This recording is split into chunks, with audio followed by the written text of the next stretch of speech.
A very good morning to you and welcome back to K24 this morning. It's Tuesday and we like talking about money. It's money and finance. My name is Mungala Mbuvi and I'm joined today by Christopher Karani, who is the MD of Workforce Africa. We want to look at different scenarios as far as you as a human resource is concerned and how you can improve your marketability, your employability, and so on and so forth. And before we get to Mr. Karani himself, let's take a look at our question of the day and let us know your thoughts on this. What skills and qualities do you think young people need to improve or develop to increase their employability chances? What skills and qualities? What do you think young people need to improve or develop to increase their employability chances? K24 TV across all social media networks, and right on your screen is our WhatsApp number. And please call us and tell us and educate the audience as well. And if you have any question or comments, we'll be glad to listen to you and, of course, sample some of your feedback. But like I said, we do have Christopher Karani. Mr. Karani, welcome to the show. Thank you. You are the MD of Workforce Africa. Yes. Before we get to all these employability manenos, what is Workforce Africa all about? So Workforce Africa is a HR consulting company. We basically handle employability matters. So, and the objective is really to make sure those two people meet, the employee and the employer get to meet. So that's our main mandate. So you are the guys with the jobs. Is that what you're trying to say, or you're the guys who connect the guys in with the between? jobs? Yeah, in between there. Yeah. How then do you get all these listings of jobs? Because a lot of Kenyans keep on saying hakuna kazi. Even the government itself is saying that unemployment rates are going higher and higher. So definitely there is the more people looking for jobs than the jobs available. That's the fact. Okay. Yeah. But then there is also a good group of people, a good group of companies that are looking for people and actually are struggling to find the right fit. Okay. Yeah, so we're in the in-between. So trying to make the process simpler and also looking for more chances of how we can make that available. Yeah. Because, I mean, we are slowly moving away from the traditional 8 to 5 permanent and pensionable job to other opportunities like, freelancing, part-time work, flexible work. So we're trying to make sure that in addition to obviously pushing the mainstream employment opportunities, how do we create more chances for people to get these jobs? During Corona, of course, we saw a lot of companies, including even ours, lay off a lot of people, salary cuts, and so on and so forth. According to you, and maybe with the statistics that you have, what areas do you think right now are most needed in terms of workforce? Where are people needed the most? Is it in media? Is it in construction? Is it in health services? Is it where are we needed most? Well, just from what we are seeing in terms of companies requesting for people, there's a huge need in technology. I think 2 weeks ago we had a big discussion on fintech. So there's a huge need in technology, and people, the thing is, people are realizing that technology is critical for most of the industries to perform, and therefore professionals who are competent in those areas are getting more and more traction in terms of their need for their skill. Right. So I think that is one of the areas. The other area I'm seeing maybe improving is in terms of just general development, whether it is in the construction space, and a little bit, if you look at the scale of employees, where we have industries that are looking for a bit of lower cadre employees, would be more in construction, a bit of manufacturing, and logistics. All right. I remember when I was studying back in the day when I was in primary school, sana. You'd be asked by your parents, even by the elders, what do you want to become in the future? Alafu nasema, oh, doctor. You'd say engineer. Pilot, and then you'd be told, okay, now for that one, make sure that you focus on mathematics, focus on English, Swahili, and all that. And by the time you fika high school, you're told, okay, now you want to focus on medicine, just focus on biology, chemistry, and physics, and mathematics. Make sure hizo, make sure umegonga A, and so on and so forth. Is that the case 30 years later? Are we still telling our kids, are we still asking them, what do you want to become? Focus on mathematics. What do you want to become? Focus on Swahili. So there's I think those particular professions that we aspired to a while back, I think they still have it. Okay. I think they still have, people still want to become doctors and pilots. So there's no discrediting those particular jobs. They're still really fantastic jobs. But the skill is changing. So the expectation. So whereas then previously would think of maybe mathematics or biology, people are thinking in more bite-sized kind of learning. Yeah, and I'm sure we will talk a little bit about a bit further, because imagine a programmer, for instance. Yeah. You can go and do computer science in campus, Yes. but the company that wants to hire a programmer today is probably looking at a particular skill. Yeah, maybe one programming language. Yeah, and the person now looking for this particular job has to, in addition to what they have studied, then develop that particular skill in that area. All right. So even as as we look for opportunities, when you talk about upskilling ourselves, yes, it's really about identifying what is it, this item that could give me an edge in terms of the career that I want to pursue, and then going a step further to do it. Okay. Yeah. I remember I hosted, I think, some teachers a few weeks ago here. Yeah. And one of the things that came out is that teachers get to a point in their career where they plateau. So that means they can't be more than a teacher. Yes. If you're a mathematics teacher, you're not going to become anything else apart from a math teacher.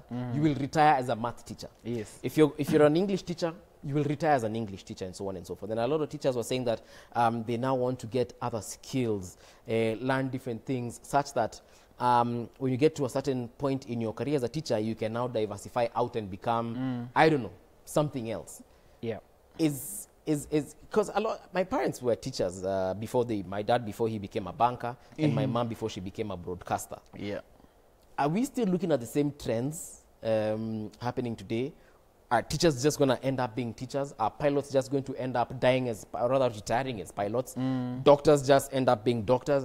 Or is the market changing? No, I think the market has changed. I think the market has changed. There are so many other options.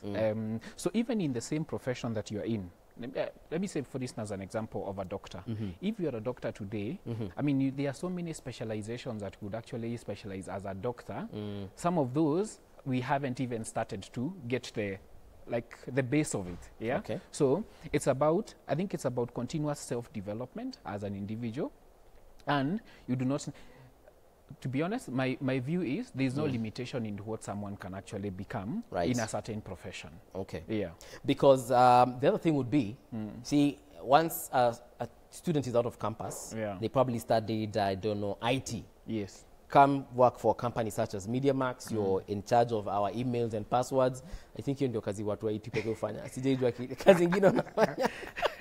Every time password yangu inakataa kulogin napigianga watu ati hii password imekataa. But anyway, they don't like that. I don't know what else watu wa IT hufanya, but I'll find out from our department. But you get what I'm trying to say. So mtu amemaliza shule, amefanya IT, anakuja MediaMax, ananisetia app password na ni hivyo. They are not hungry anymore. What other skills surely can you acquire to start doing other things within the organization? But you see, if you see, that's the main thing. What you said about being hungry, that's the differentiator. So the opportunities are there, but then the person has to be hungry to pursue. Yeah. So if there is an IT guy, there's lots of channels. There's programming, you can go into computer science, you can go into hardware science, you can even support specific industries as far as IT is concerned. So you can do so many things, but then you have to be keen to pursue it. So let me give you an example. In campus today, when people are graduating, you find someone has a BCom, but then over their part-time, they have been doing maybe say CPA. one certain language, one certain programming language. All right. When they finish campus, that is actually what gets them their income, as opposed to their BCom. Yes, the BCom is still there and they are still qualified accountants or whatever the case might be. Yes. But then that skill, that extra skill they have learned is actually what makes them marketable. Then can we blame, I don't know how CBC is working out so far so good. I hope, things are getting good because my daughters are just about to get in there. But 844. 844 ulikuwa unafunzwa one thing. Yes. Like wewe unataka kuwa nini? Mwalimu ingia pale, fanya Bachelor of Education, toka endo ufunze Rothimeto High School. Yes. And you call it a day. But we are getting to see nowadays, even the university degrees that we have are not necessarily what majority of Kenyans are doing. I did biotechnology in Kenyatta University, but I am here talking to a guy called Edusha Kaskon and, I'm Weldon Rugut in Kericho. Yes. So is it that, can you say that I was hungry? can you say that I got bored with my biotechnology, or can I just say that I was lucky enough that I ended up as a TV presenter as opposed to working in a lab somewhere dissecting mice? Yeah, I think it's a mixture of all of those things. So you have to be hungry. You have obviously to be lucky. You know, some people go and get an internship in a certain area, and then after that internship, then that becomes their line. So sometimes it's just luck, but also sometimes is pushing. What are you passionate about? Yeah, you know, people talk about, you know, passion and purpose like it's this, you know, over the top cloud idea, but it's actually not. I think it is something that if you are really keen on doing something, you go out there and do it. And right now, there's no shortage of channels, as opposed to Kitambo, where maybe say internet was not as common. Yeah. Right now, just even typing on Google learning platforms, you'll get at least 10. Yeah, which you can even learn for free. Okay. Yeah. So there's now exploring those particular options and actually pushing the limits of what you can actually do and what you can offer. Because I mean, I think there's a real shift. And I mean, leading edge companies are now focusing on skills as opposed to your maybe your education background, things like that. So what actually can you deliver and help us as an organization actually do?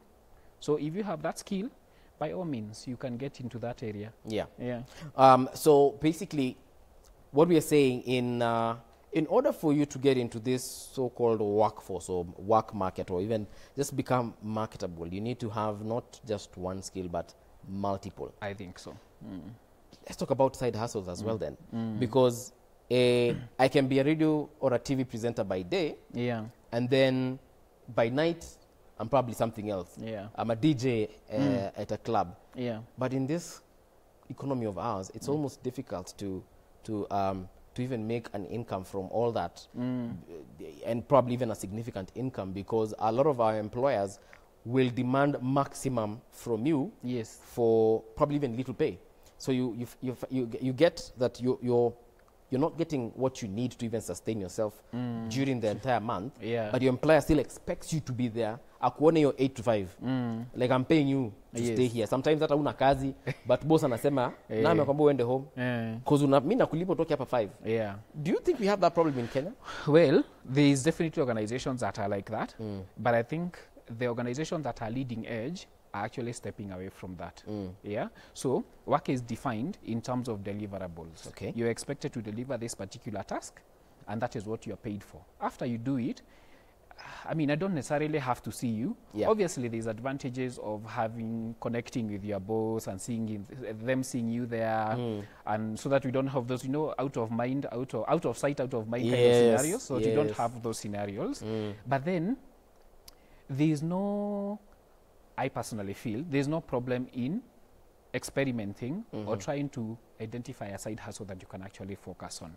So there's actually a benefit to the organization in some instances. Imagine a case where the side hustle I have is like I'm going to develop maybe say websites for people. And maybe at work I'm an IT guy, my company's website is struggling. I mean, there's nothing that prevents me from using the knowledge that I have learned to actually sort out my boss. So there could be things like that. It's transferability. I think there are even some organizations in this market who are going to even an extra mile of, say, even teaching their employees entrepreneurship skills. So that when you get there, you actually they're actually supporting you to be a person beyond the employee. So you can actually go out there, become a holistic person, possibly even if the stars align, even pursue your purpose or things like that. So it's actually something that is really noble. And in some markets, I read somewhere, like in Netherlands, a company that actually gives you a sabbatical leave for 6 months and tells you, okay, Chris, go out, try this out. Like ni lazima si ati ni request. If you request for it, you can actually be given the sabbatical for 6 months. You go try it out, and they tell you, by the way, if it works, we'll even support you, even identifying the market, you know, those business setup arrangements. And if it doesn't work out, just come back. Really? Yeah. In other, atumesema wapi hapo? Netherlands. Ticket ya Netherlands ni how much, sir? I wouldn't mind going. Suko ndio Hague iko. So to the Hague. Okay. Moving on, because again, getting back to some employers, they employ you and they tell you, listen, me, I've employed you from say 1 o'clock till 5. Yes. Okay? But what if I finish my work within 2 hours? So 1 to 3, me, I'm done. And I can actually be productive 3 to 5 elsewhere. There are companies who say, kumbe Mbuvi anamaliza kazi, kumbe ni kazi kidogo tumempatia. Yes, yes. Then you added more work. Yeah, What do you think that does to the employer? What do you think that does to the resource, to that human resource that you have in the company? So first of all, you have to be fair to companies. They want work done, and they need time to understand how much can Chris do within this period of time. So if they realize maybe within the first 1 or 2 months that actually Chris has more capacity, I see no problem with them trying to reevaluate the responsibilities or the job description for that matter. All right. But it should be in such a way that this particular job description it's clear to you as a person. So I know it doesn't change every day. Yeah. Yeah. So I should know for the next 1 month or so, this is my work. So it's not like my line manager is hovering over my shoulder, trying to check when I have finished and whether I'm there or not. So once it is clear, it's also looking at employees as responsible people. Okay. Yeah, as responsible people. I know it's not always the case, but having that initial positive mindset that this person is actually going to do what they're supposed to do. And once they have done that, they are paid accordingly for that particular output that they have done. Okay. So then it also gives the person flexibility to also live their lives. Yeah. So for someone who's in probably such a position and they probably want to renegotiate their JD with the employer, is it something that they can go and tell the boss, for example? Yes. Hii kazi umenipatia nimeona naweza fanya within 4 hours and have an extra maybe 3 or even 4 hours. I'm just hovering here around. Yes. Can I get more responsibilities? Yes. Maybe. Yes. And can we also negotiate in terms of the remuneration? Yes. So if I was getting paid 100 shillings, niseme sasa juu kazi itaongezeka, situfanyie mshahara kwa 200. Do you think that is? It's possible. It's possible. Well, it's not as easy. Yeah. But it's possible. It is easier for people who have negotiated. Maybe they have contracts that are, say, for instance, consultancy contracts that are already defined from the onset. That is what the scope of work. But in some cases where maybe the job description is vague, that conversation is a little bit more difficult, especially if the additional responsibilities you're talking about are somehow implied in your current job description. Then it becomes a bit of a difficult conversation. Right. And obviously employers are also trying to manage cost in terms of their just total employee cost. So it can be a bit of a difficult conversation, but nothing prevents the employee, in this case, to go back to the employer and tell them, this is what an extra can do. Yes. And I actually believe that in such a case, for instance, if I have a skill that maybe the employer didn't know, or that I have gained in the course of my employment, and go tell them, by the way, I've been doing this programming work, but I now think I can manage your website. Yeah, so that's an additional service. Yeah. So in that case, then, additional responsibilities, what are you going to help? What are you going to do for me in return? Okay. Yeah. What about a situation whereby you want to upgrade your skill? So say MediaMax employed you as a front office person. Yes. So kazi yako ni kungojea kina Christopher akikuja, unawapatia chai, una make sure umepiga simu kwa boss, unamwambia Christopher amefika, and so on and so forth. But you realize you also have, or other one, when you are now in the company, you realize, hey, yeah, there are other things I can do with in this company, and I want now to promote myself or get a promotion now from just being front office to even being now a personal assistant maybe to the boss. Yes. How do you start that conversation? How do you go and tell the boss, hii kazi ya kuangalia watu wakiingia kwa lift nimeweza, lakini sasa ninaona ninaweza fanya ingine zaidi. Yes. Without looking like unajigonga kifua. I think the first point is to first of all get the skill.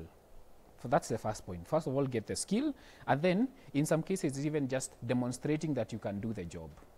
Yeah, so you can demonstrate that you can do the job. Maybe volunteer in some projects where maybe volunteer to manage the boss's calendar. Okay. And then he sees actually you're really doing it really well. Yeah. So then the conversation becomes easier. All right. That I have the skill and I'm able to do this, and you know, it's actually better for companies to promote people in-house than to go outside to look for it's more expensive. It's more expensive to recruit outside.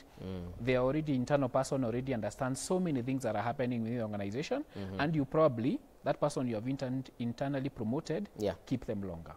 All right, we want to take a short break as we sample some of your feedback, but this is our question of the day. What skills and qualities do you think young people need to improve or develop to increase their employability chances? So what skills and qualities do you think young people need to improve or develop to increase their employability chances? Huu ni wakati wa kupiga bongo, inaitwa kuchemsha bongo rather. So tell us, what do you think as an individual? Wewe ukiwa hapo Kariobangi, or you're there in Machakos, or you're there in your barber shop, just shaving people, what do you think you need to do extra so that you can improve your employability or even your marketability? We'll be right back.